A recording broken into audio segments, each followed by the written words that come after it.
So just for the benefit of those of you watching my screen, I realized that although I pointed carrier aggregation out, I hadn't actually tried to run any of the analysis, and it looks like that I don't have carrier aggregation in this network, which I guess, looking back to the dated range, probably makes sense. So what I would expect to hear is your specific carrier aggregation mode being displayed on a raster map, so you can look where you're aggregating the count of additional cells that you're putting into the LTE UE. It's very much like the other raster maps. It just therefore shows the density, if you like, of your carrier aggregation in a 50-meter bin. But sadly, I can't show that today. But you will see it in your network if you are using carrier aggregation, and I assume that you are using carrier aggregation in mobile phone on LTE. Yeah.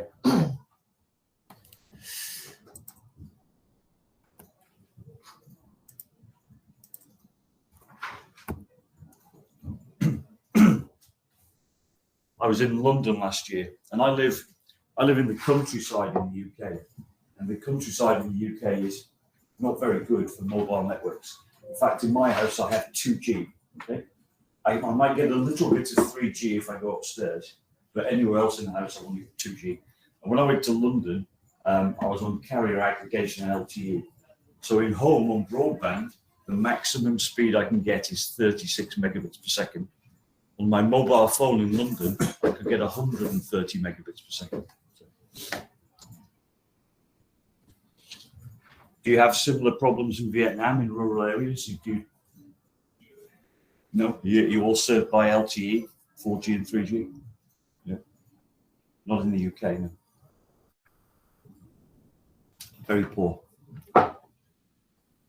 One thing we do have in the UK is, I think I mentioned it this week, is the emergency services are moving from Tetra to LTE-based network. And that's being controlled by a company called EE, Everything Everywhere, under the BT group. So what that means is they're rolling out sites now on the 800 megahertz carrier so that they can support the emergency vehicles. And what that means is the other guys are piggybacking on top of these sites. So we should have significantly improved coverage over the next 5 years, hopefully. And we can stop being in the dark ages.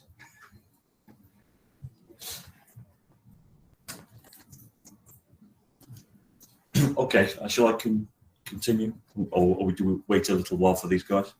No, I think some guy. Okay, all right. So one of the other things I've been tracking is the course certificates. I put a question out to the training guys. So normally the RV use a company called Empirical to deliver training, depending on where that training is being delivered. And you will all have received a subscription to the online course, okay? So I recommend that you do visit the online course just to reinforce what you've seen here this week, okay? The good thing about the online course is that you can dip in and out of it, okay, as you want. So it's important that you do that. And I'll check my emails regarding the training certificates, although I think the project manager here, Lee Dung, is on top of that. Okay, right, so we've got a few more people in the room. What I'm going to do today is I'm going to revisit the analysis generator, the grid calculator. Because yesterday we worked out how to run it, we worked out how to put the expressions in, but we were a little bit uncertain about the results, okay? And something didn't look right to me. So last night, when I got in after dinner, I had a quick look to see what was going wrong. Actually, it was a very simple thing that was wrong. The RSRP value that they put in, not as an RSRP value, RQ value, but an RSRP value had been entered in it, okay? So we had minus 114, right, instead of minus 14, okay? So that's just the extra digit. So I'll come to that in a second. So I'll revisit that just to show you the results. I'm then going to cover a little bit of system admin. And system admin is very important when you're a user of the system. The last thing you want to do is to start setting up analysis, only to realize that there's no data. So it's just a few little checks that you can do just to satisfy yourself that there is data in the system. So just basic admin. And I often use a scheduled report to do basic admin. So maybe your administrative guy can set this up, and all you need to do is just to check that the scheduled report has run and you have data in the system. We'll cover that, and then we'll go on to your questions. And I had a question yesterday of indoor, outdoor. There was another question that I haven't got yet got answered, and that's the PDF export. I thought that in the web there was an icon that allowed me to export a PDF. Maybe I was wrong, so I've asked the product guys to confirm that. I have to say it's a long time since I exported anything from web, but that's what I expected to happen. Okay, so it may well be that I've got that wrong. Sometimes I am wrong. I'm not right all the time. Okay, so let's move on. Let's look at the grid calculator. So what I've done here is I've introduced a new polygon, and I've introduced a new concept of how we might use GEO. What I've tried to do, and not very well, but I've tried to ring fence, tried to geofence a road, okay, using a polygon. So if I just take the analysis results off this, sadly my old friend latency is still there. So you can see what I've tried to do is I've tried to capture this road and this road junction here. Now you could do that with a polygon. You could actually zoom in and do it a little more tighter if you wanted to look at RF coverage on a particular road, a particular junction. And I've just done this in the north of England with another operator. Again, using the emergency services network. They had a coverage hub here. Okay.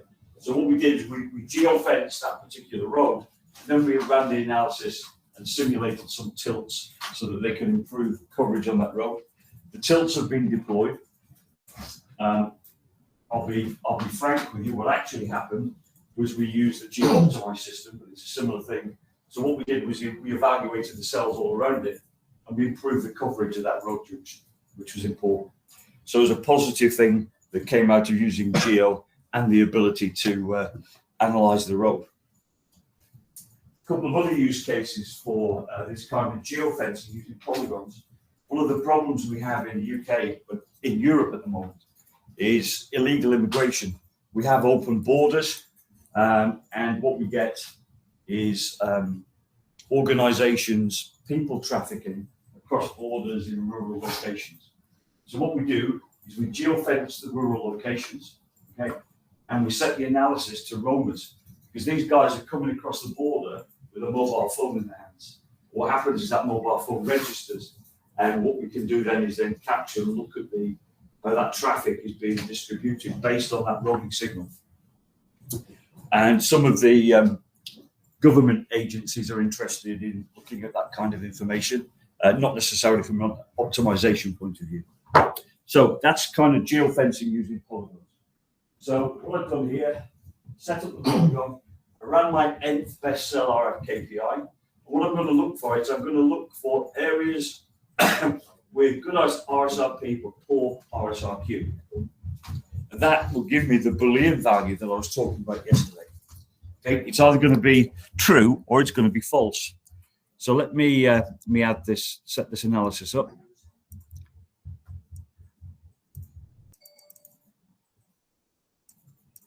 Okay, so as per yesterday, I'm going to add this particular polygon that I've placed in here.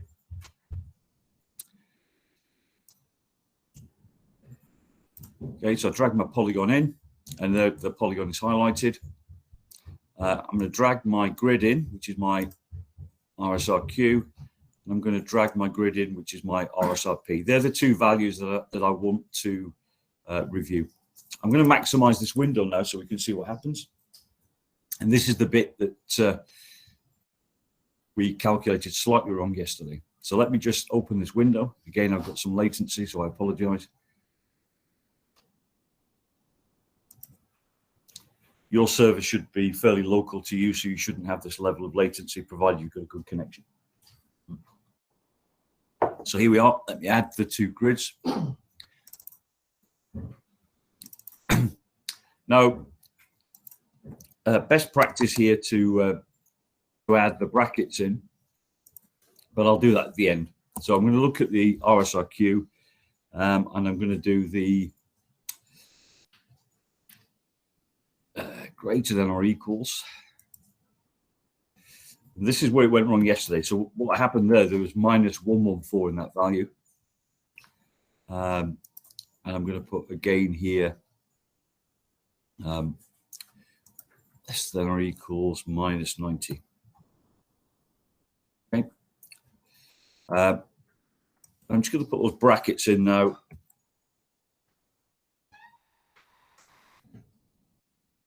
To contain that analysis.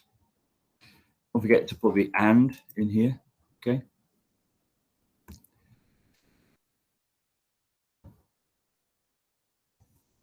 Okay, so this is the bit now where I now have a true or false condition. Okay, so it's either going to be worse than minus 14 or it's not. Okay, so theoretically now I run it. So the expression output ran in 85 milliseconds, and now I have an option. Now, if I wanted to look at the values there, at that point, what I would do is I would then multiply it by RSRP. Basically, what I'm doing is I'm just multiplying 1/2 of the expression, and that stops me from having a Boolean value. However, I'm happy with the Boolean today because I just want a straightforward yes or no at this moment in time, and then you can go away and analyze that at your own leisure. Okay, so I'm going to pull this, drag this down here, and put the output grid in here. Now, this is where the little bit of trickery will arrive. I'll just deselect this polygon. So you know now that we've got a Boolean value here. So we're going to have two colors. I think that's fairly obvious. So I've just deselected the wrong item.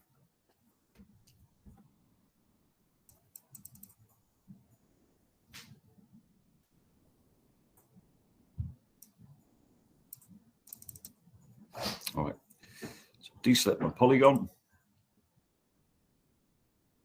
just so we can see the results. So you can see here I've got two colors. Now that indicates to me that the Boolean that I was after was good. So let me hover over the output grid and get the legend.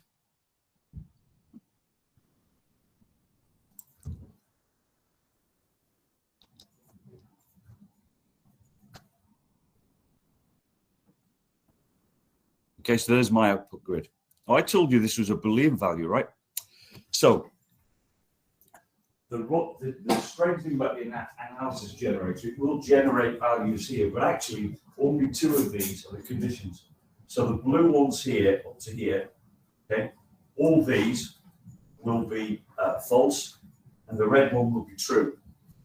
And we can show that by going to the raster analysis. So let me maximize this particular analysis here. And let me center the results on the output grid. Remember, you can right click and zoom to data extents. There we go, and it's corrected itself. So if I go to the raster analysis at point, which is multicolored here, click on that.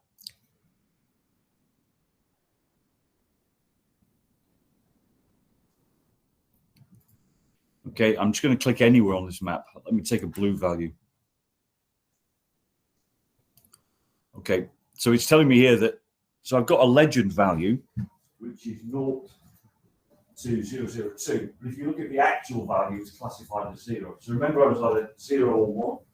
That shows you here that actually that's a 0. The other thing that I've done here that we didn't do previously is tick the dynamically update with the mouse wheel. So instead of having to click on a value on the map, what you can do is you can now just roll that map over there and it will dynamically update, yeah? So if I go over a red, now look at this. So there's my legend value, 0.55 to 1, but actually the value is 1. So that's the true or false value that we're looking at. So if I need to show only the true values, in other words, the areas of interference, what I'm going to do here is I'm going to edit that grid, okay? So I'll edit the color scheme, and I will remove all my false values, okay? That just leaves my 2, and that just allows me to look at the areas. I mean, I guess it doesn't really matter in a Boolean, but it just then shows me the areas of poor quality of interference. Okay, so I'll just close that legend down, and there we go, and that's how we've done it. So from those two analysis, we can just now look at the areas specifically, and we can drill into those areas using the analysis. That's a very basic example of the analysis generator. You can use many more analysis, and you can build larger expressions in that generator. Okay, so that's really down to you in your role of how you can see that working. What I would do is visit again, I'll reiterate, to visit the online training again, just to reinforce any of these particular techniques of using GEO. Okay? That can be quite a powerful tool to give you the results that you want to see in the map. Does anybody have any questions on the analysis generator? Did you follow that remotely? Hopefully so. Okay, thanks guys. And again, if you've got any questions remotely, just pop them in the chat window and I'll try and deal with them before we close out today. Okay, that's the analysis generator.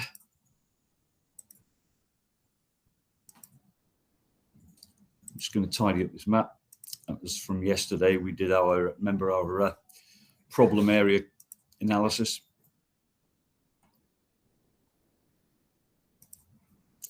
And let me have a look here. Let me pop another presentation canvas in and start to look at some admin functions.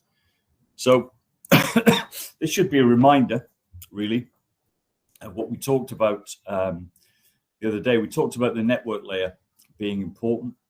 So you can see here that my network layer is quite old.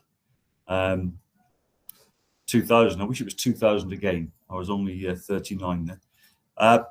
But what you would expect is that value here, the valid since date at the bottom, to update daily. Okay? And I know some networks update even more frequently than that, but it does take a little while to write into the database. So normally once a day is enough to keep your network current. Just to reiterate one more time, also you can count the sites here, so you can see if you've got a whole network loaded. There is some protection in our software that stops the network from being updated if there are too many changes. So that shouldn't happen. So you shouldn't get a sudden drop off cells here unless perhaps somebody has made a mistake and not enabled the protection in the script. Okay, sometimes happens.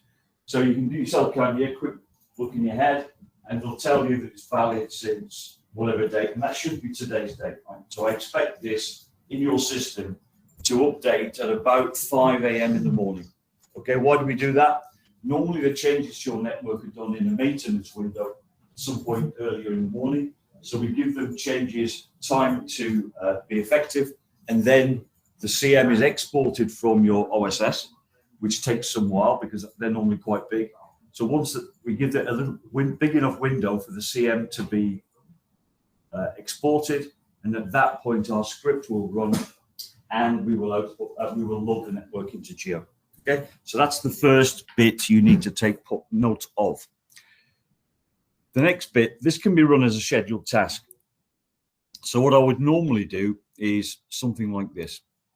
Okay, and this really is a one-time setup. There's no need to be looking at this too much. You could have a couple of canvas opened if you like. Now, to note again, your LTE is streaming, so some of this data loading here is not relevant to your LTE. However, one is. So what I would do is I would set this streaming data loading charter. Okay, so I just drag that in. It would go away for the particular day. Let me just copy the LTE into here.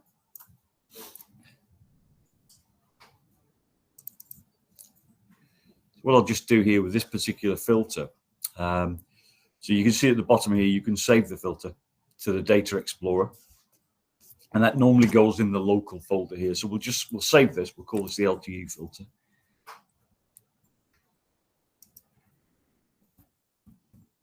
It's actually the date filter, right? In this case, you wouldn't need to do this because you would just use the default settings for yesterday. But I'm going to do this because I know that my data is in a different time period.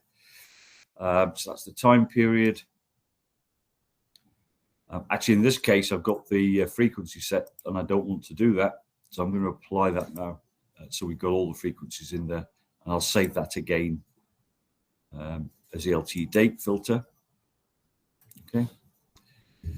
Overwrite the existing file. I'm going to close that down. I'm also going to now create one for UMTS because I want to administer all my technologies in this one report.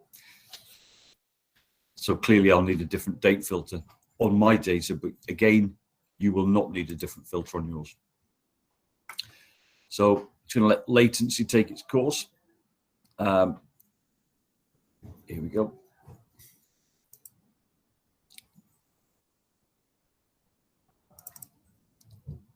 So again, I'm just going to save this filter here. Clear the geographic area. It's only the time period that I'm interested in. I'm going to apply and save this.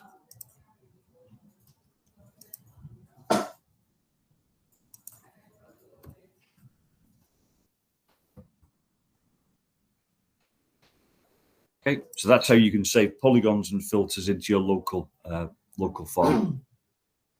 Now, when you import polygons, also you can actually copy those into the local folder. That's on the D drive. So you basically what you do is you copy the bounds into the local folder there, and you will be able to access them. So let's have a look at this. Data versus time.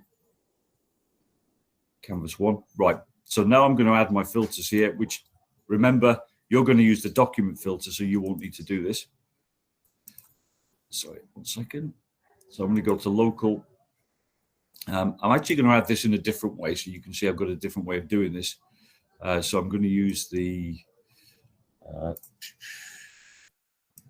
relative date variable.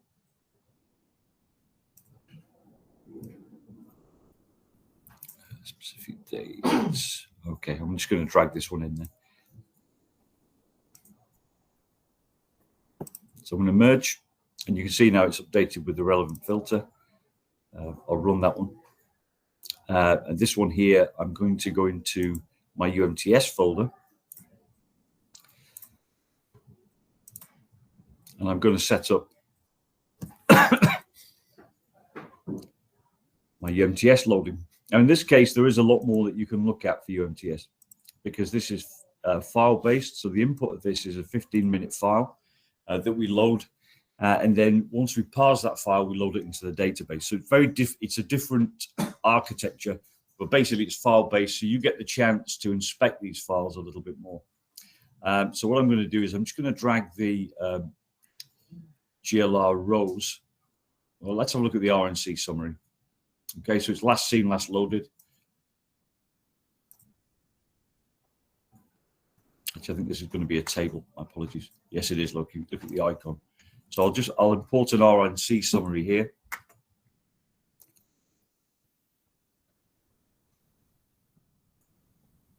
Again, I'm suffering from latency, so I'm just waiting.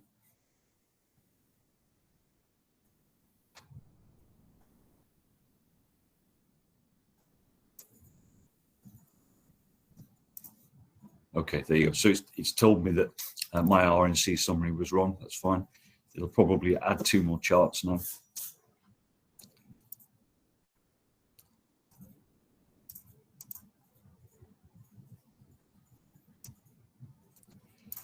Okay, so what I'm going to do is look at the GLR rows. Pop that in here. It's not going to give me any data because I need the filter on here.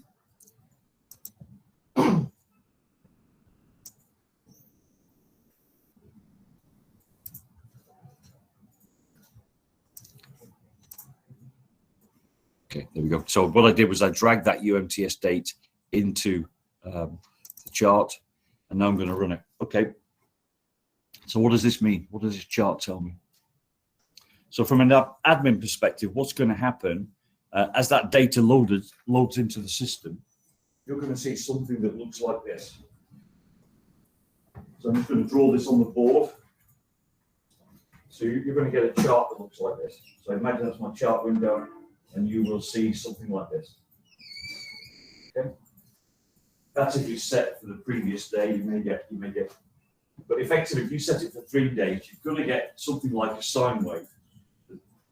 And what you normally get on it is a bit of an M curve like that. So you get, there we go. So you can set it for a 24-hour period.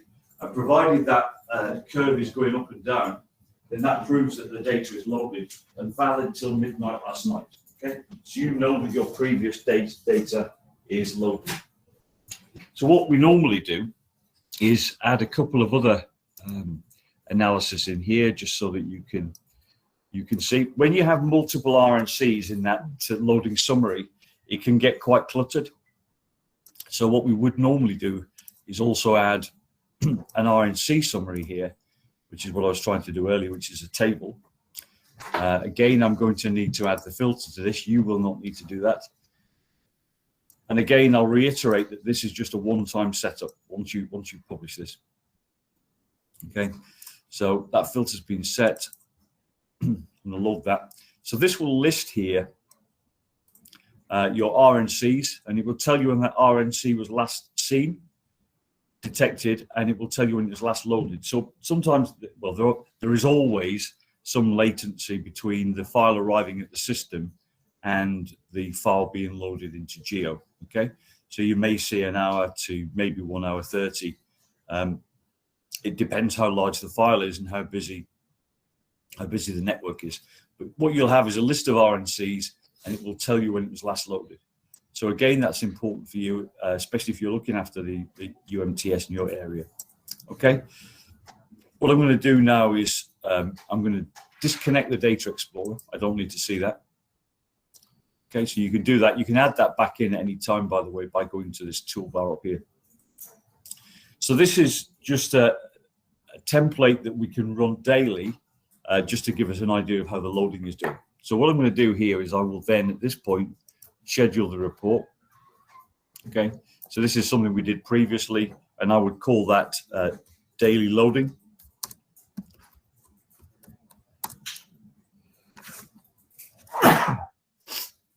Apologies. So that's my daily loading. Sorry, the one thing I didn't do first, let me close that down. My apologies. What I have to do now is save this as a template. So we covered saving this earlier. So here's my template.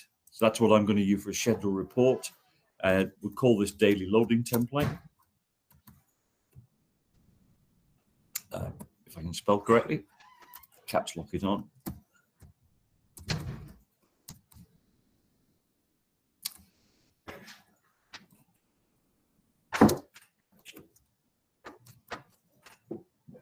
And I'm going to save that template. Okay, it's now going to say prompt for the variables, and I reiterate what I said the other day. No need to add this because obviously you don't want it prompting anything when you're not there. Okay, so I'm just going to press OK. So now that's saved as a template, and what I can do is I can schedule this report.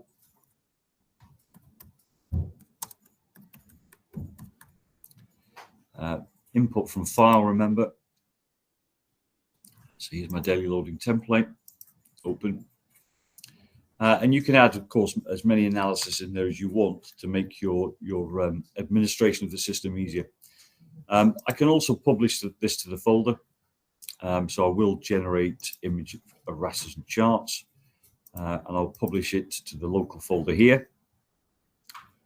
So let me have a look at which one. Let me look. I'll publish here on this PC. I'm going to go to, in this case, data. Okay.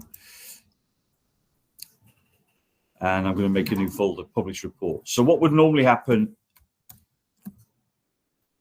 on your app server is that you will have a C drive that you won't touch or be allowed to touch. And you will have probably a D drive or an E drive that's very large. Okay. So you can put your stored analysis or your templates or whatever on that particular D drive. So I'm going to publish mine to there. Ignore these here. And I'm also going to publish to web. So I want to access it on the web server. I'm going to do it daily because it's important that this particular schedule is daily. and I'm going to add the task. I'll say I haven't entered the description.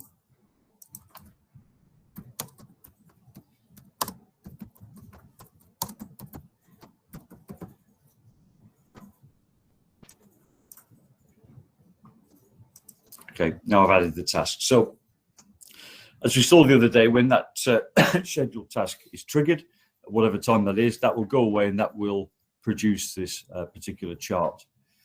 So let me just publish this artificially. And then we can see what it looks like in web.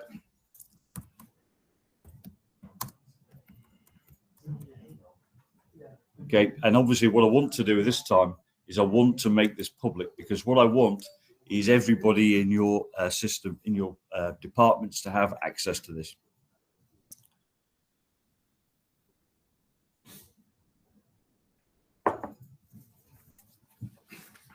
So this will be a little bit slow, but it shouldn't take too long. It's not a big analysis. It's also going to publish it into the folder that I ticked as well.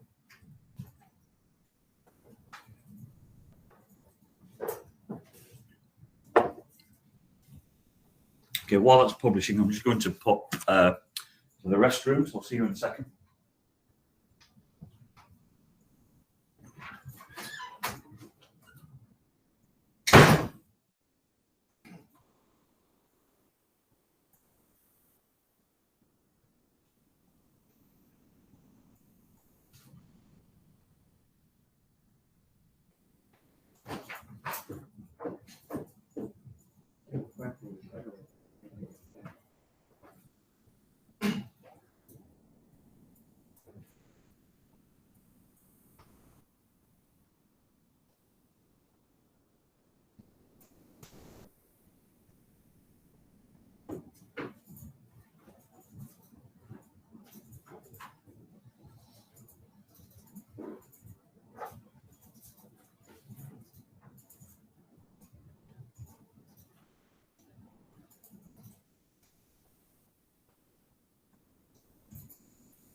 Okay, so it's telling me what it's doing. It's generating the map. Schoolboy error on my part, I'm afraid. What I forgot was I've got the other tabs here. So when you create this report, just use a single tab, or you can use multiple tabs for your own report. But right now, this is going ahead and publishing also my voice subscriber, my LTE coverage, and my UMTS overview. So I apologize for that. I should have realized that actually I wasn't.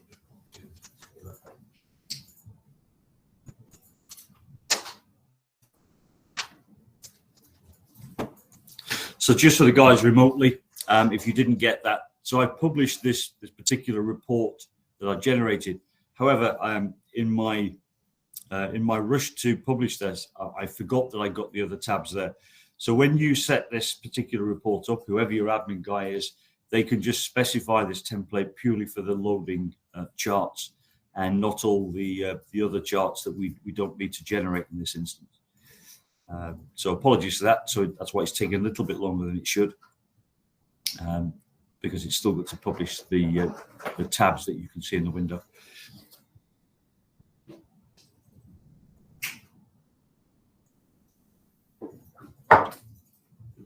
So while this is publishing, has anybody come up with any more questions or thoughts that they might have?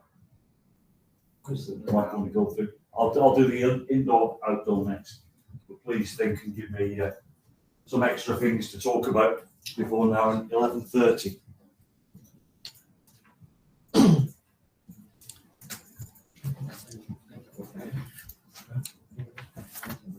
So again, whilst this is publishing, I'll just talk to you a little bit about the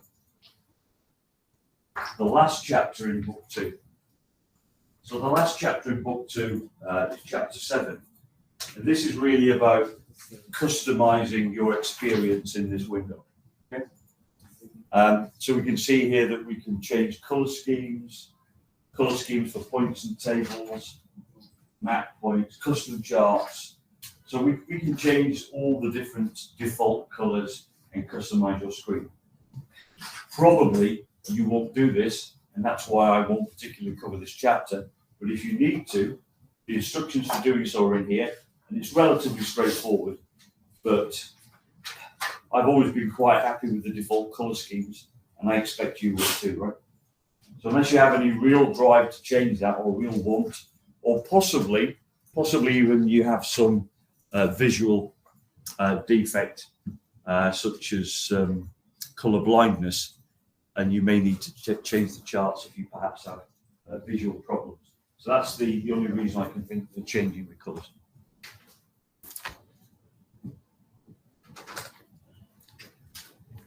What else?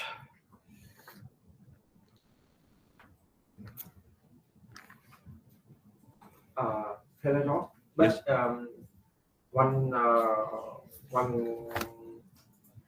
We have many account in your system. So if one account want to change color and icon, what happens with other account? The color changes only apply to your account. Yeah. Only yours. Yeah, only yours. It's local.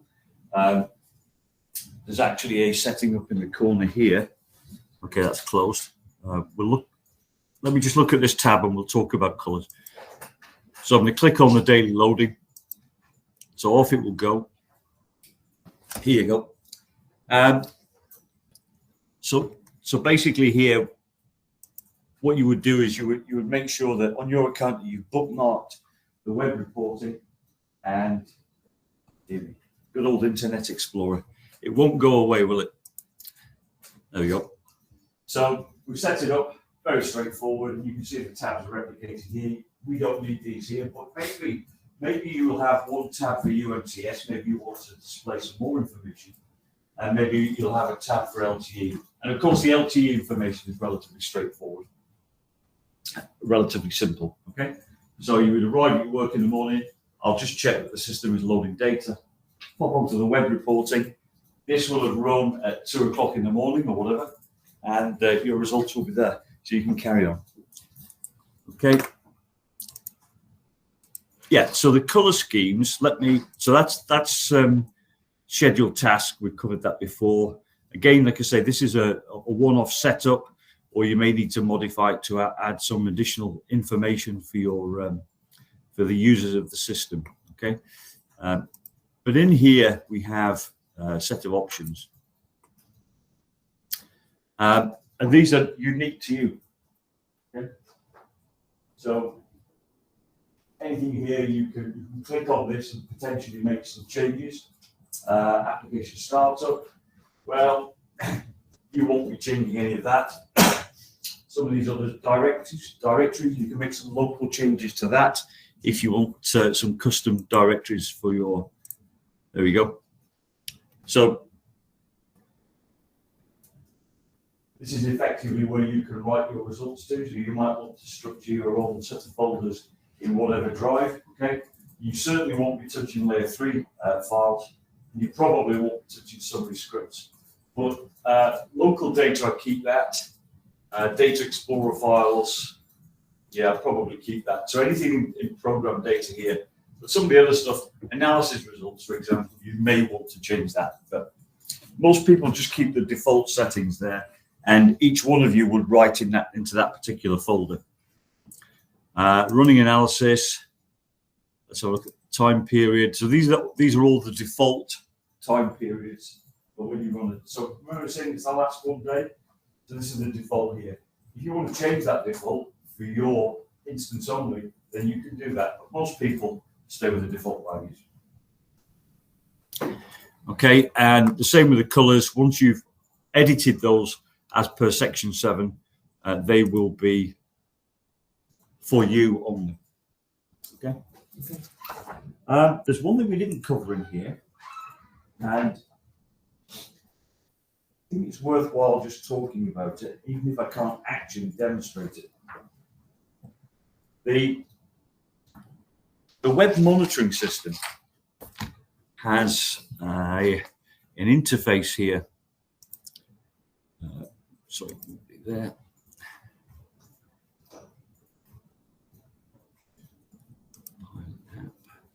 All right, so you recognize this here. If I click onto reports, I need to log in again.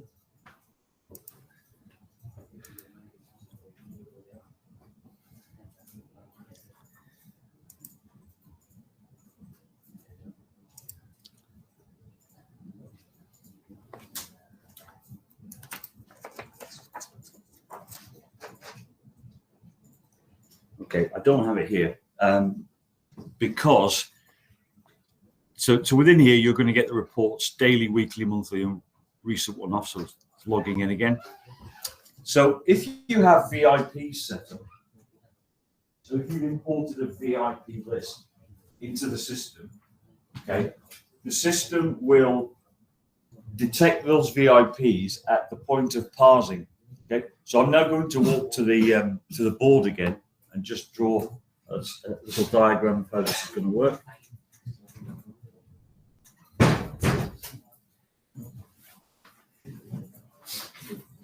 So when the data comes into the system, so I'll have my logo here, okay, and then I'll have my database here. So that loader is going to parse this data that's coming in. If you have set up a VIP list, okay, so that could be your corporate VIPs, it could be anybody in your region. What will happen is that VIP list is referenced at the parser. Okay. And at the point of geolocation, whilst this is still being processed and written to the database, the geolocator will write that data to the web server. Okay. I think I slightly covered this the other day. So what will happen in the web server is you will have a tab in here called My Customers. Okay. These are your VIP customers. So very quickly, within say 20 minutes of the file being parsed and geolocated, you will see in your web server, somewhere up here, My Customers. What that will do is where your VIP suffers a drop or a block, it will record that information. And if you go to section 6.7.2 in the manual, okay, 672 for VIPs, you will see there an example report. And you can see there's a customer in here that it tells you the date that it's last seen. So the customer's on the left, 1 to N. There's the date it's last seen, and it shows you the date of his last voice drop. It shows you the count of voice drops and count of data drops. It also, if you select the customer, shows those drops and blocks on a map in the web server.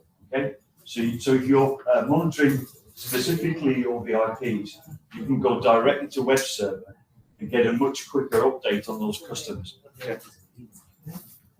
Now, one other use case for this, and again, I think I might have covered it, is that one of the operators that I've worked with, they were having their route metrics calculated. There's a third party that's going around monitoring the network, doing the network score. Now they knew, so there's maybe 5 UEs, 10 UEs, I can't remember. They knew which UEs were in the network and doing the network monitoring.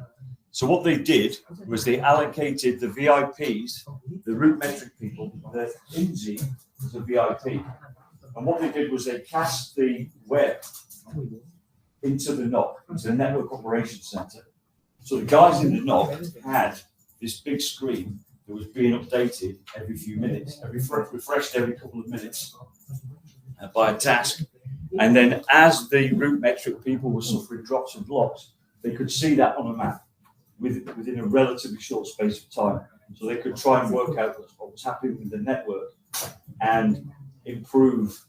Perhaps they could see where people were going and they could improve their network. Okay, so that was a use case for this. I remember setting that up about 4 or 5 years ago. Okay, nice big screen in the NOC and seeing the progress of your monitors. It's another use case.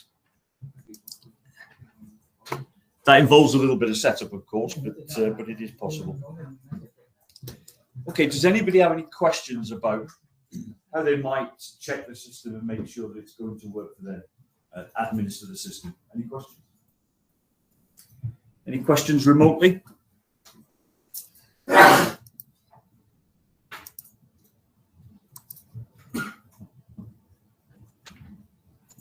Okay, don't believe there is. Okay, that's fine. All right, we're going to move on to the next section. It's 10 to 10. So we've been running now for 50 minutes. Okay, I'll tell you what, let's take a 10-minute break and then we'll come back and we'll do the wash-up because we're going to finish at 11:30 today. So we'll just take a 10-minute break now and then we'll come back and we'll do the last bit. How's that? Okay? Yeah.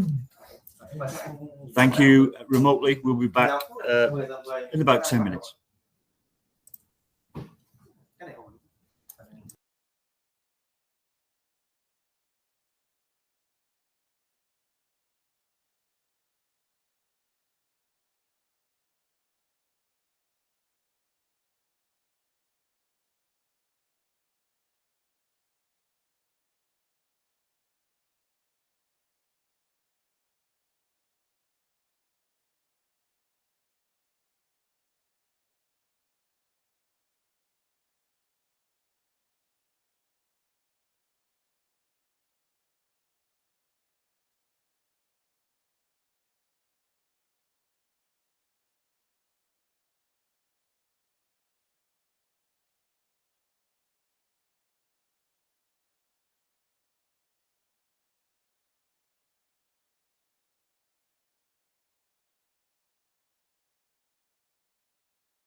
The guys here are just having some fruit, so we'll be with you very shortly. Hi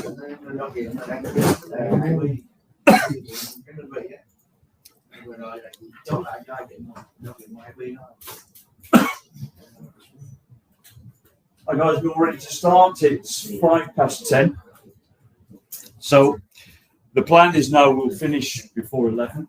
Okay, so you'll be able to go back to your hotel and check out, pack, or whatever it is you need to do.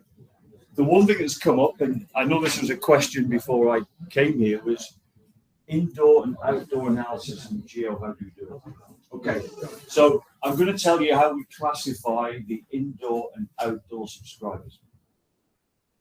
So you will remember back at the beginning, we talked about mobility.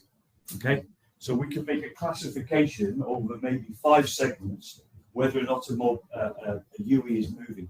So we can look at the reports in 5 segments and detect if he's moving, if he's below 7 miles an hour or 3 meters per second, he's pedestrian. In fact, I'm very pedestrian, very slow. Okay, if he's not really moving at all or just a little bit, because if you recall, the geolocational segment is a statistical probability of where he is. So it's quite possible that if you're looking at continual segments, that you will get an element of timing variance, and that subscriber will rock back and forth a little bit. Okay, so we can detect whether or not he's stationary, or statistically the chance of him being stationary. And then, of course, you've got the 100 kilometers, which is the really fast guy. So when we do this over the 5 segments, what we say is, if he is not mobile, okay, and then we look at some of the other factors in there, we can say he's probably indoors, probably, more than likely indoors. Okay, so you will get that statistical probability that he's indoors. So that's how we calculate the difference between indoor and outdoor coverage. So we're comparing measurements and also the mobility of that subscriber, and then we make that determination that he's indoors. So what that means is that when this call segment is classified, not only do we look at the RF measurements, we say whether he's mobile, and at that point we also say he's indoor or outdoor. So we don't need to do any other analysis. We've made that classification right at the beginning of GEO. So what that means is indoor and outdoor is available as a filter in LTE in the same way that mobility is. So let's run that RF KPI and let's look at our indoor-outdoor coverage. So you notice that right back at the beginning here, I closed down the Data Explorer just to give me a bigger canvas. Okay, so I'm going to reopen the Data Explorer, and you'll notice now that it's a separate window. Okay. Now, it's entirely up to you. You can work with a separate window. But what I'm going to do is I'm going to put this back to default. Okay. So I'm going to right click this. And after latency occurs, I'm going to make this. Wait 1 second.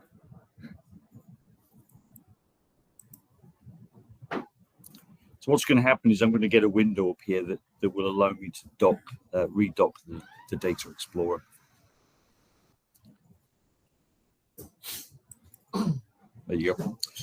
So I can either hide it, it's floating now, I'm going to dock it again. Okay, so there we go. Now I've got my Data Explorer back. So I'm going to go to Analysis LTE. I'm going to look at coverage. So again here, I'm going to look at my call table. So I'm actually going to look at, not my nth best cell in this case, I'm going to look at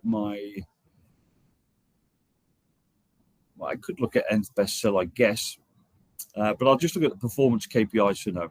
So I'll drag that call table performance here, and I'm going to stop it from running. Remember, I've ticked automatically run analysis.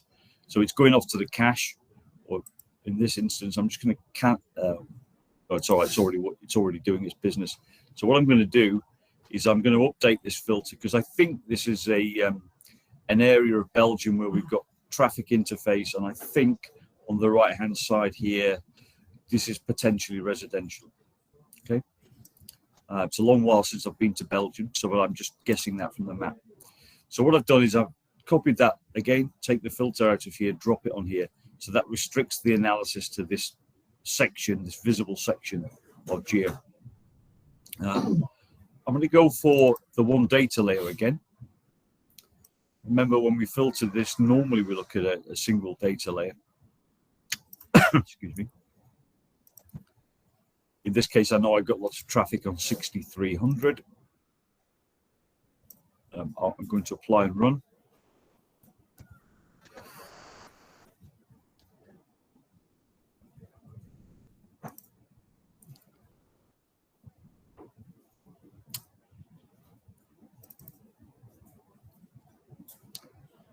Analysis is running. Let's have a look here.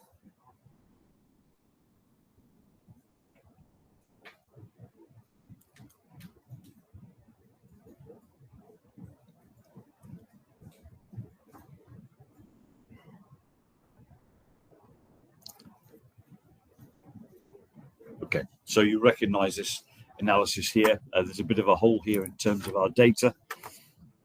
I'm looking at this will be MOU. So you can see actually I've got quite a bit of MOU in the residential area. So that kind of looks good to me. I'm just going to close this off again so we can have a look here.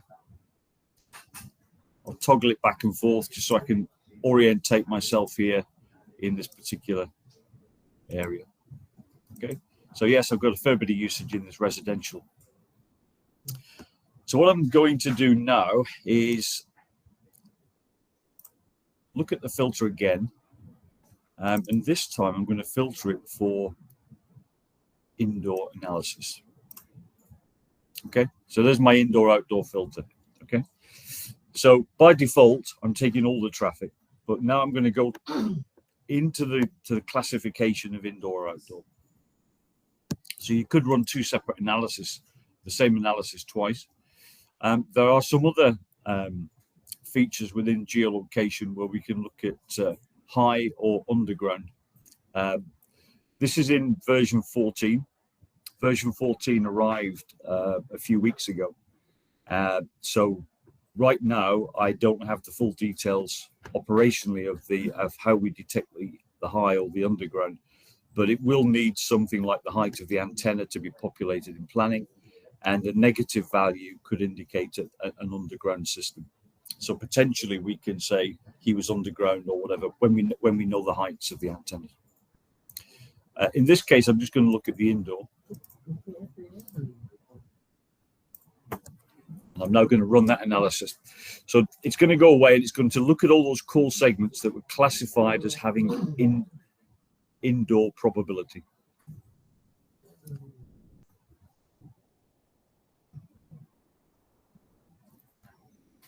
Okay, so any second now I'll get some analysis.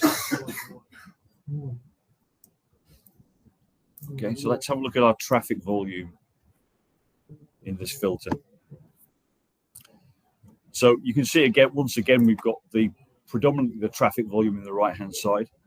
Now, you remember that I said we're talking statistical probabilities here, right? So if you look at the color scheme here, and you can clearly see that we don't have a lot of data here. But if you look at the color scheme, you can see that we have some relatively low numbers in the blue squares. So statistically, what I'm going to do is I'm going to remove those from the map because they're going to be the outliers in this particular instance. So we probably have a high reliability in data in the yellow variants and upwards, maybe the green. But certainly in yellow and upwards, we've got a high reliability of that data. Now, what I would say, what we're talking about here is multi-call accuracy. So what we've got is a 50-meter bin, and we've got many subscribers being geolocated in that 50-meter bin. So statistically, the probability goes up. You're going to have a lot more people in your data set than I have here. So statistically, you're going to get a better picture of what's happening. But what I will do is I'll do the edit of this filter, and I do this really just to remove these outliers. So if I look at this here, if you look at the points here, I'm actually going to take the bottom 3 out. I could probably take the bottom 4 out, but I'll take the bottom 3 out because if you look at the values in there, they're tiny values, and statistically unlikely. So again, I'll just remove those, and I'll copy this back into the system here. So what I'm looking at now is the areas where statistically I have a good chance of that being the indoor analysis. And you'll see here we had a coverage hole here anyway. So I would expect on a full data set to see more coverage there. Okay. And that is the statistical likelihood of indoor. Now, probably I'll tell you what I will do.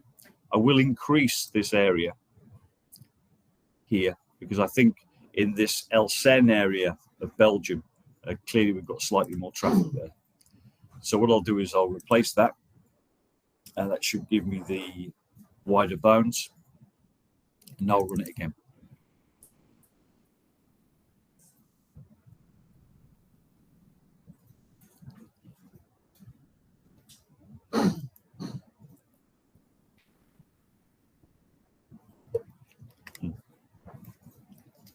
There we go. It's allocating some of the. We've got some of this. Let me just recalculate the MOU if I need to. I'll recalculate this because you remember I modified it the first time round, right? So when I hover over this again we can see here that these large areas of blue, we're classifying them as very minor likelihood of having real MOU in there. So what I'll do is I'll take the areas of blue out.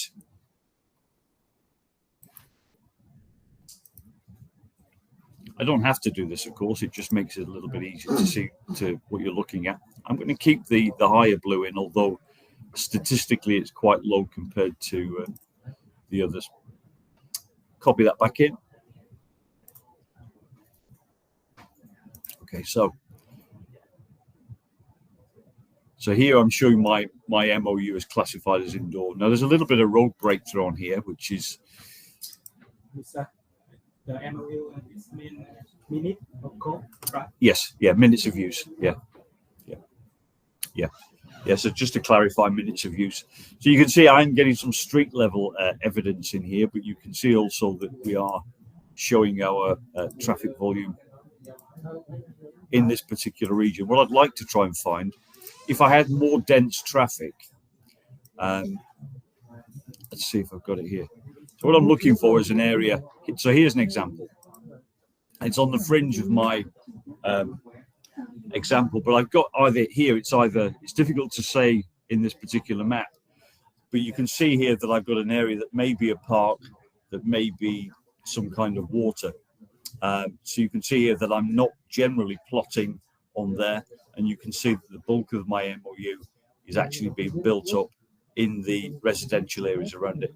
Again, I'm a little light in traffic. If I use a raster analysis, it'll pop up in a second. And I'll have a look at the relative values I'm getting here.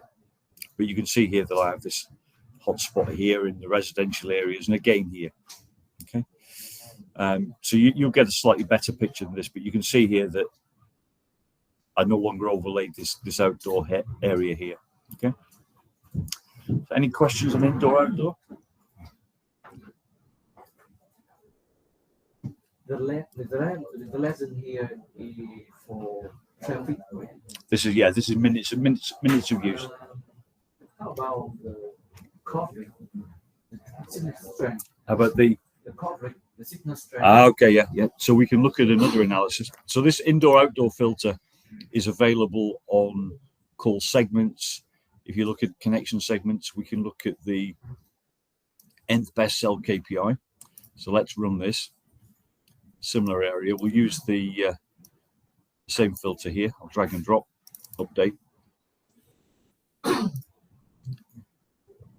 Actually, what I should have done here, remember this, with nth best cell, it's actually looking at the second best cell here. So you're trying to look at the other cells that are close to your carrier. What I'm actually going to do is to look at the serving carriers. I'm going to set that to 1.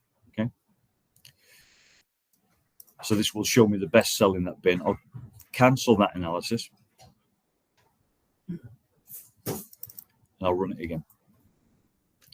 I probably also could run here, if if I look in at the RF cell, I could actually use the best cell analysis here. Okay, that's another one there. So that would give me my best cell rather than having to change that P. I could have just run that analysis there. So I've used the indoor filter, did I? Let me check.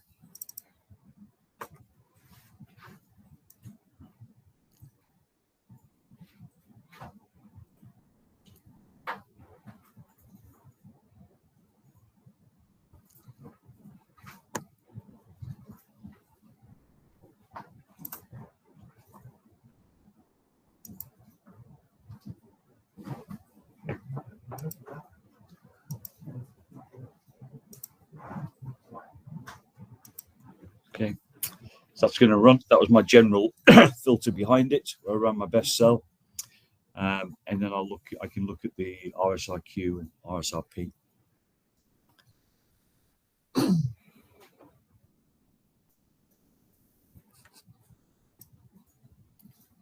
You can see at the moment I'm just looking at the nth best cell in that particular bin.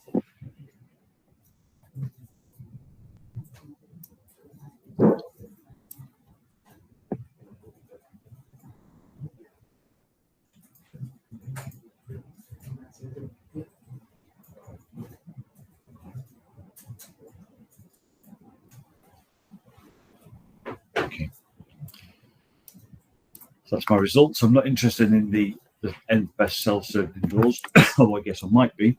But what I'm actually going to do now is I'm just going to have a look at the mean RSIQ down there. Okay, take away this guy down here. The traffic wasn't there.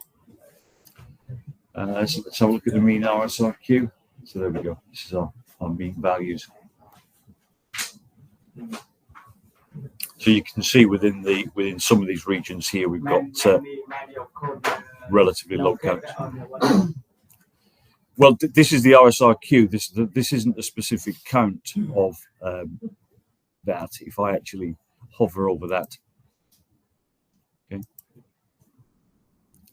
Yeah, so this is giving me a value. It doesn't necessarily give me the count of the bins that I have in there. Okay, so potentially you could run an analysis generator here to correct that, to look at the count, and at that point adjust your legend to the count. How can detect the user in the top building, in the middle? So there is a filter for high, but that's relatively new in here, so I can't explain the operation of that filter, right? So there is a high analysis in there, but I've never actually run it. I could try and run it. Let's see what we get.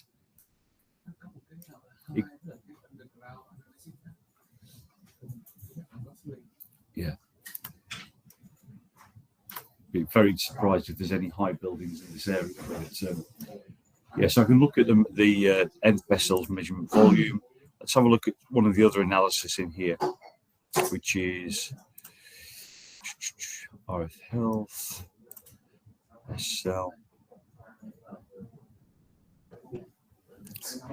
Yeah, so really what we'd be looking at is a count to remove the statistical lows from this in terms of the count in those bins. So like I say, that could be a single bin. If I take off that mean RSIQ, and if I look at the volume in those bins, if I put those back in, let me recalculate that analysis. Okay, so we can see here that the count in those bins, where we say we geolocate something of water, is actually extremely small. Yeah, so it's statistically quite small. And what you would expect to see that situation improving with more density of traffic in the residential area. You can see here in these bins, for an entire day here in this data set, we've got a relatively low count of MOU from the subscribers. So what I could do here is, let's have a look at this MOU and edit this color scheme here. So what I'm going to do is I'm going to take the top count out of this. Okay. So I'm going to reverse what I was doing previously. I'm now going to add that back into the MOU. All right. So this is giving me my statistically low sample area. And then when I look at the mean RSRP here, sorry, mean RSRQ. Okay. So this is giving me my mean RSRQ, but I'm also going to now have the ability to see how many counts I had in that bin. So if I now use my raster analysis at point, I'm going to click anywhere on the map. Okay, so it's now going to tell you the MOU in that particular bin. So you can see I've got relatively low MOU. And if I then rotate around this map, I can see here that my MOU is increasing a little bit here, but also my RSRP value is changing. Yeah. So over here, I'm getting relatively low values in these areas. Yeah. And some of these, I'm not even getting an RSRQ value. So that's basically how we do it. Statistical indoor-outdoor coverage.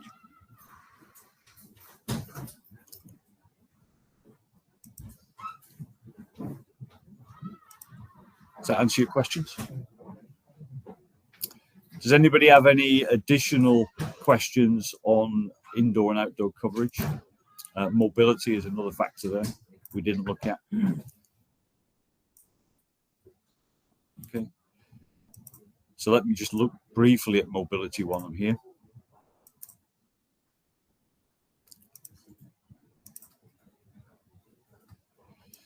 If I go back to the call table, we can have a look at mobility in this region.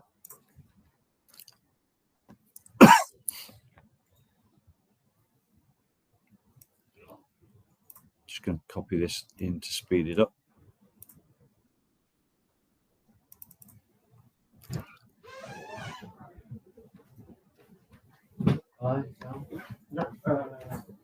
Some people need to go back to their. That's fine. Yeah, we're just wrapping this up now. So I think that we should get. Yeah, let's do that. So that we continue. Let some people. Yeah. Okay. Giờ có mấy anh phải về khách sạn kiểm tra sân bay, em xin phép để rất là theo những chỉ trước sau đấy mình học tiếp.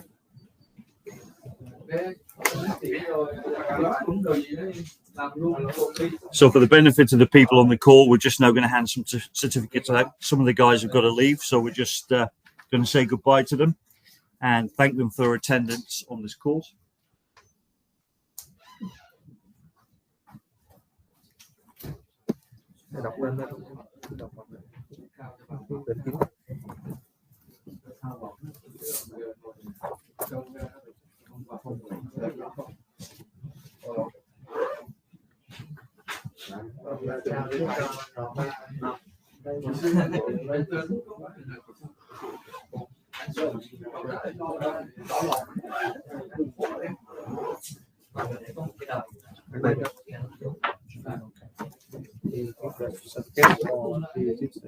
So these three guys here.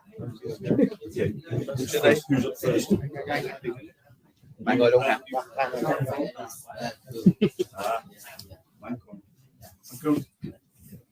Congratulations! I hope you enjoy using the GEO tool. You get 10 hours of it. It helps you in your business. Okay. Thanks for starting your wall. Dạ, chụp chưa, chụp. Ghế này. Chào hết luôn đi. Xong rồi cái dạng luôn thế mới là tụi dương.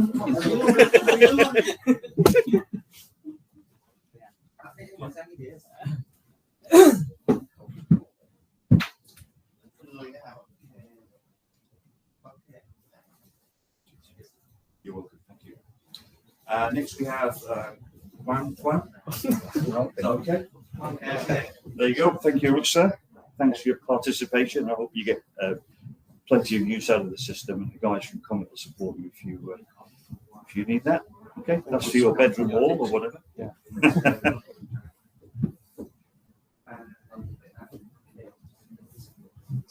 Okay.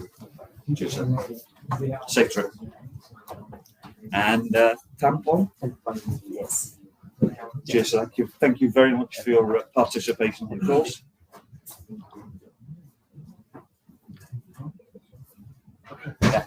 Safe trip. Ok, thì em gọi các anh đây xem anh là có những anh Nguyễn Trung Kiên này. Đấy. Dạ. Đó, hết ạ. Thôi cứ từng em xứng đây chờ đông, cứ từng người chụp. Đó. Thì đây em đang trao hết ạ. Nguyễn Đình Hoàng này. Ok, thế thì em đây. Here is Trao xong thì mình học tiếp.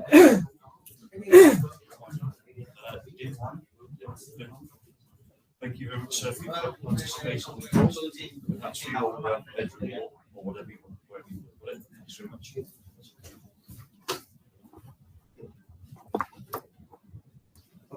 Cheers. Bùi Sĩ Toàn. Thanks for your participation.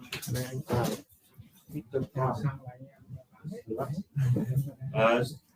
Tuan? Yeah. Thank you very much for attending, and I hope you get some use on the system and get something out of it. Please don't forget to follow up on the online course, okay? And just back up everything that we've gone through this week. There's a lot to take in, I understand that, okay? And that's for your bedroom wall or wherever you want to put it. Cheers, thank you. Cheers. Safe Trần trip. Ngọc Quân.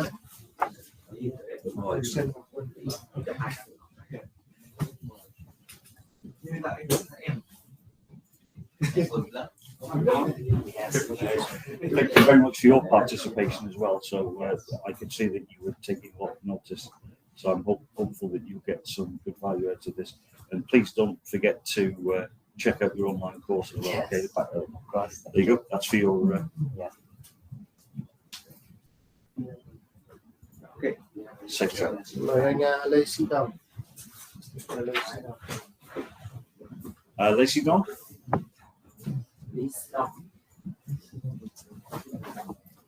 Excellent. Thank you very much for your participation too. Greatly appreciated. Tiếp theo là Đào Nguyên Thắng.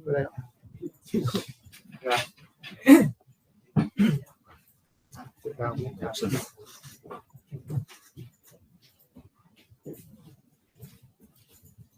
Đào Nguyên Thắng. You're welcome. Thanks for your participation. I hope you get good value from the system. Okay. Anh Nguyễn Công Hậu đây. Safe trip. How? Cho anh Phạm Thành Duy ở đây. So I know there's a lot to take in. Ở đây. And please Nguyễn don't Thành forget Quốc. to visit your online course. Okay? Trần Công Vinh. Nguyễn Kim Tiến. Safe trip. Nguyễn Đức Đạt. Okay. How do you pronounce that again? Mr. Đạt. Trần Đức Đạt. Nguyễn Đức Đạt. Thank you. Thanks very much for your participation. Again, please visit the online course. Anh Be able to reinforce the concepts that we've introduced. theo là anh Thái Hùng. Thái Hùng. Safe trip.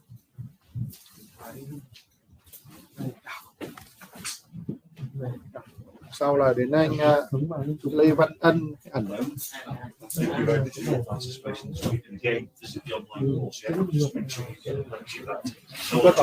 Use the system.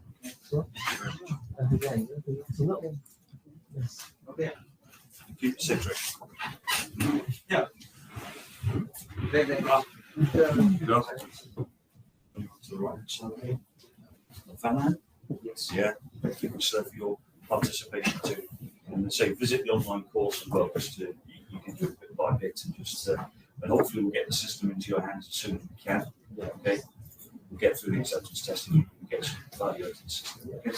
Thank you much, sir. This is yours for your bedroom wall or wherever you or your office. Em mời anh Trần Việt Dũng. Thank you. Citric. Trần Việt Dũng.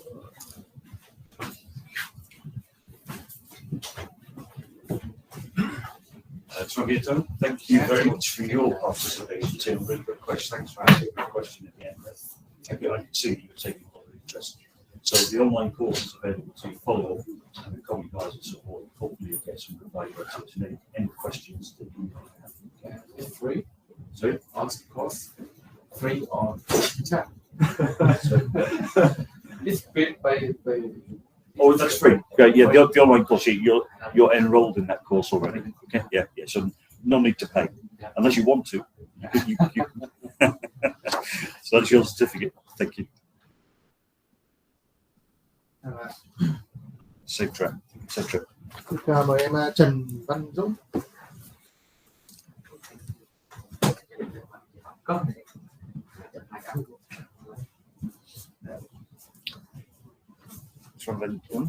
Thank you very much for your participation too and your questions. Greatly appreciated. I hope you get some good value out of the system. That's your certificate. Còn có thành nhân à? Thank you. Safe trip. Các anh ở đây thì đều đã nhận đủ hết rồi đúng không ạ?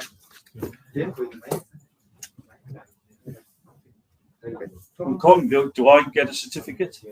No. You should study something. I don't have a certificate. I'm disappointed. Thank you very much, guys. Thank you.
Okay, just to close out, really, I was just going to have a look at mobility.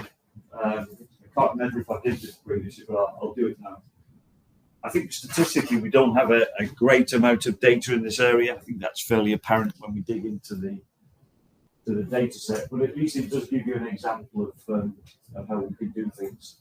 Okay, so if I show the wider area here, I can see that we can show a little bit more mobility here. So this really is just to round it off. I've got some stationary MOU. It's logical that some traffic is stationary. I should have some good vehicular MOU. And again, this will be more about the density of the traffic that I'm getting. You can see some of the ring road around Brussels. The traffic in Brussels is very bad, by the way. I did actually once drive through Brussels, and it's not nice. It's not good. Okay. But yeah, so probably I told you how we make the classification here. We have some road maps within the 4G logging system. So what we can do is again, it's all about statistics. It's working out whether we have the mobility classification and the speed of mobility, and if he's near a particular road, that's how we can map him on there. We can also do minor roads, railways, etc. like that.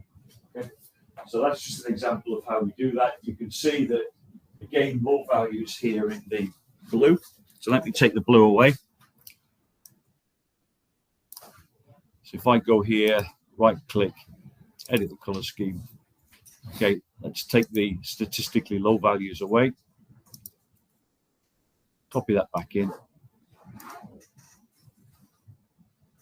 There you go. So you can see straight away, you get a much clearer picture of the mobility mapping. Let's go into an area of high traffic. Okay, so there you go. That's how we mobility map that in a particular area.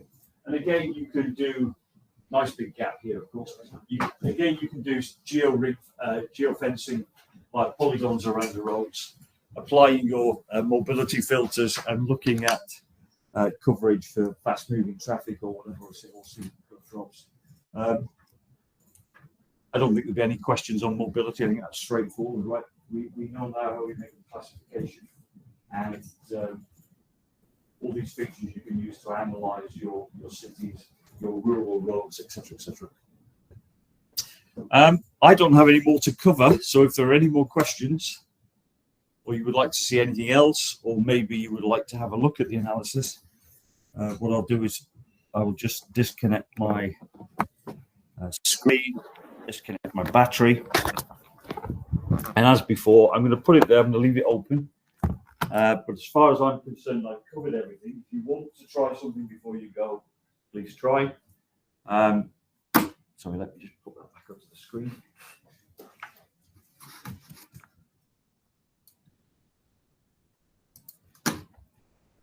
So for the benefit of those remotely, what I'm actually doing now is I'm just bringing in an end to the demonstrated analysis. I'm going to allow the candidates here to explore the GUI if they want to. I know it's been a long week for you guys. I know you've got most of you are traveling. So safe trip, safe onward trip wherever you're going. And maybe we'll see each other in the future, but hope you have a good experience. And if you need any support, our colleagues are coming. Tập thêm hoặc mình có thể tập để như đây và sau này mình sử dụng hoặc là mình có thể sử dụng tập để quen mềm được.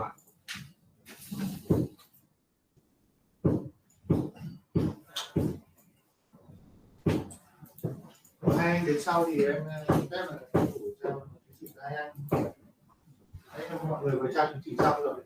Theo anh là khi nào mình xây dựng hệ thống thực của mình lên thì làm luôn.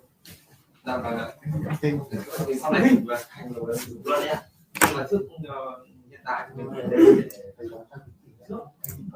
mấy hôm trước là em cũng tham dự ra em TO thì có một số cái việc hàng ngày em làm cho con này, một suất này, suất lên cái report đơn giản chứ khi có hệ thống thực thì làm. Good job. We looking for two people have that. Yeah.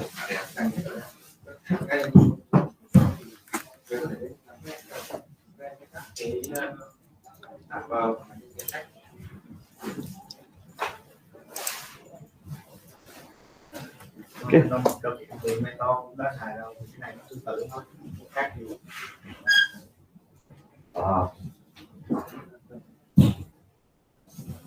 Convin? Yes.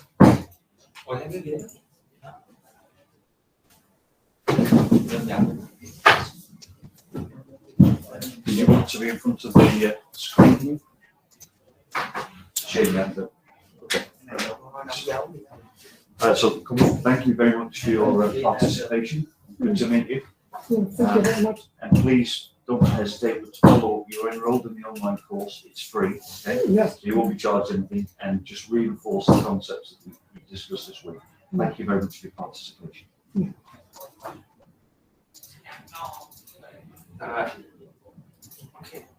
Thank you. Same trip, sir. And right, I'll do it this way. Dan now.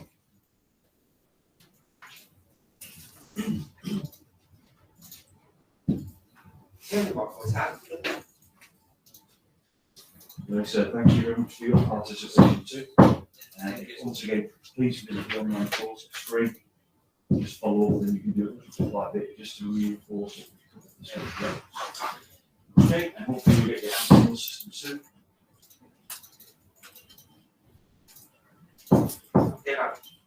Excellent. So here we go.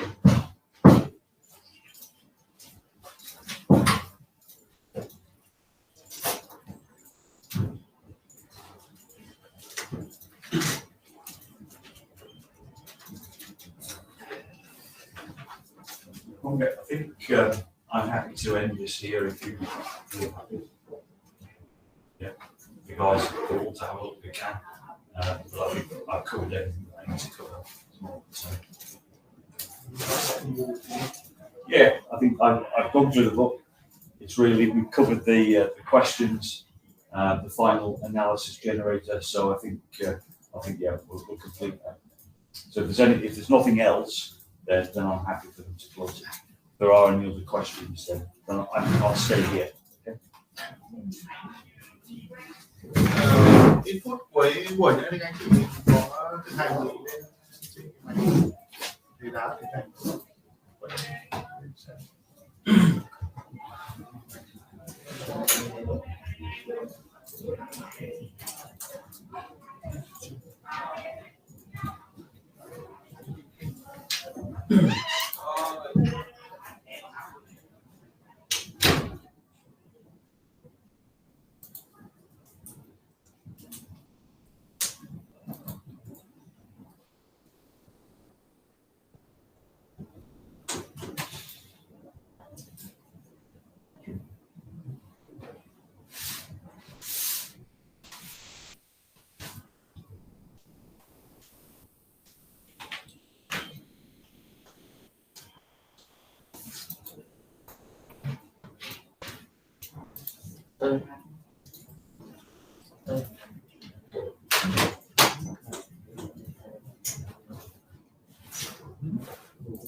Okay, guys, on remote, thank you very much for joining this week. I know it's a difficult course to view remotely, so hopefully you've managed to remain engaged and you've seen what GEO can offer, and you have some ability to use it when it finally gets delivered to you. Please take advantage of the online course. You can do it little bit by little bit, and as somebody asked me here, is it free? And the answer is yes, it is free, unless you want to pay some extra. But I suspect you will use it for free. So thank you very much. You can also, if you don't have it already, I don't know if Lee Dung is going to organize this, but you can actually get your certificate from the online course. It is available there if it's not been printed off and sent to you. Okay. So if you do have any further questions, then please come via our partner, Comet, and we will endeavor to answer those questions. And I look forward to returning here for ATP. I believe I'm going to carry out some assistance during the acceptance test process. That's the current plan. Okay. And if I don't, thank you very much for listening to me. Hopefully I managed to make myself understood. Again, I know it's difficult, and you guys are far better with second languages than I am. So I thank you very much for your patience in that matter. Okay. Thank you very much for your attendance. Enjoy the rest of your day. Thank you very much. Bye.